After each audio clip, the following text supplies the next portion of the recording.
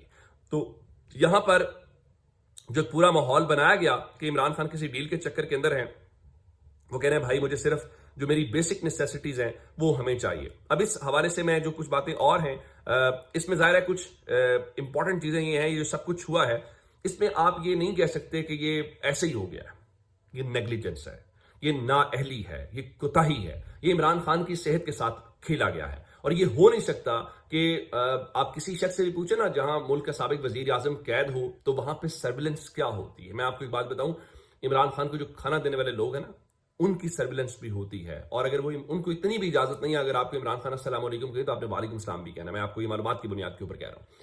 تو یہ ہو نہیں سکتا کہ عمران خان جو ہیں اس وقت کے جو سپرنٹینڈنٹ اڈیالہ جیل تھے ان کو انہوں نے بتایا ہو، غفور انجم کو، کہ میری آنکھ کا مسئلہ ہے، تو انہوں نے اپنی ہائر اتھارٹیز کو نہ بتایا ہو۔ یہ ہو نہیں سکتا، یہ بنیادی طور پہ عمران خان کی صحت کے ساتھ کھیلا گیا۔ اور اب اڈیالہ جیل پنجاب حکومت کی ڈومین میں آتی ہے، کیا اس کے ذمہ دار کون؟ پنجاب حکومت ہے۔ اب یہ کہنا سلمان صدر صاحب سلمان اکرم وزیر تو کہہ رہے ہیں کہ عمران خان نے ان کو ہدایات بھیجی ہیں کہ اس حوالے سے جو سپرنٹینڈنٹ اڈیالہ جیل ہیں ان کے خلاف جو مقدمہ ہے وہ درج کروایا جائے تو اس حوالے سے درخواست دیں گے. میں آپ کے سامنے ایک اور بات رکھنا چاہتا ہوں. جیسے یہ سب کچھ ختم ہوا تو سہیل آفریدی صاحب باہر آئے, علیمہ خان باہر آئیں, تو علیمہ خان پریشان تھی. ان کا کہ آج دل ہل گیا ہے, ہم عمران خان کے لیے کچھ نہیں کر سکے. عبدالغفور انجم کو بار بار کہا تو سپرنٹینڈنٹ اڈیالہ جیل نے بھی کچھ نہیں کیا. تو سہیل آفریدی نے کہا کہ عبدالغفور انجم جس کی سرپرستی پنجاب کی جعلی حکومت کر رہی ہے, اس نے عمران خان کے ساتھ طبی دہشت گردی کی ہے. اور انہوں نے کہا کہ اس سارے عمل کے دوران جو سہیل آفریدی ہیں ان کا کہ ہم روک نہیں پائیں گے اپنے کارکنوں کو. آپ نے عمران خان کی آنکھ کی بنائی 10 سے 15% رہ گئی ہے, تو ہمارے لوگ نکلے تو ادارے نہیں ان کو روک پائیں گے. اور خیبر پختونخوا بند ہوا تو پھر کیا ہمارے ادارے ان کو لوگوں کے راستے میں رکاوٹ نہیں بنیں گے. تو یہ ساری باتیں کرنے کا مقصد یہ ہے کہ اس سے اندازہ ہوتا ہے, علیمہ خان نے بات درست کی ہے کہ عمران خان کے اوپر 10 کیمرے آپ نے سرویلنس کے لگائے ہوئے ہیں, تو آپ کو یہ پتہ ہی نہیں چلا کہ عمران خان کی جو نظر ہے ختم ہو گئی ہے. تو ان کا عمران خان نے پھر کہہ کر بھیجا ہے کہ میں مر جاؤں گا, اس فرعونیت کے سامنے سر نہیں جھکاؤں گا, بند کریں یہ ڈرامے جو 2 دن سے آپ نے لگایا ہوا ہے کہ ڈیل ہو رہی ہے, یہ بس کر دیں. تو سلمان اکرم راجہ نے کہا کہ عمران خان کے ایک مجرم کی نشاندہی انہوں نے کی ہے. اسلام آباد ہائی کورٹ بھی اس میں ملوث ہے کیونکہ وہ اپنے اس کے اوپر نہیں کروا رہی. تو میرے خیال سے اب ایک بڑی غیر معمولی صورتحال ہے. عمران خان ملک کے سابق وزیر اعظم ہیں, ان کی صحت, ان کی اس چیز کے اوپر کوئی کمپرومائز نہیں ہونا چاہیے. جو نیگلیجنس ہوئی ہے, اب آپ اس کو یہ کہہ کے کہ جی انتظامیہ کی ہے, جیل انتظامیہ کے, اس کے اوپر مٹی نہیں ڈالی جا سکتی. عمران خان پاکستان کے کروڑوں لوگوں کے ہیرو ہیں, کروڑوں لوگ ان کے چاہنے والے ہیں, ان کے نام کے اوپر ووٹ پڑتے ہیں. یہ اس چیز کو دیکھیں, اس ملک میں نواز شریف صاحب کے ساتھ ہوا, ان کی اس حوالے سے جب وہ پلیٹلیٹس کا معاملہ آیا تو میڈیا نے آسمان سر پہ اٹھا لیا, عدالتی نظام یہ کچھ ہو گیا. ایک ملک کے سابق وزیر اعظم کی آنکھ اس طرح, دیکھیں قدرتی کسی بھی انسان کے ساتھ کچھ ہو سکتا ہے, لیکن اس بنیاد پہ کہ اس کو ٹریٹمنٹ نہ ملے اور وہ بتائے بھی, اور اس کے باوجود آپ ڈینائی کریں جو اس کا بیسک رائٹ ہے, اس سے بڑا ظلم یا اس سے بڑی جو ہے وہ زیادتی میں نہیں سمجھتا ہو سکتا ہے. تو اس حوالے سے ضرور جو ہے وہ ایکشن لیا جانا چاہیے. یہ اب تک کی اپڈیٹس ہے جناب. اگر آپ نے چینل سبسکرائب نہیں کیا کر لیجیے. اپنا بہت سارا خیال رکھیے گا. خدا حافظ.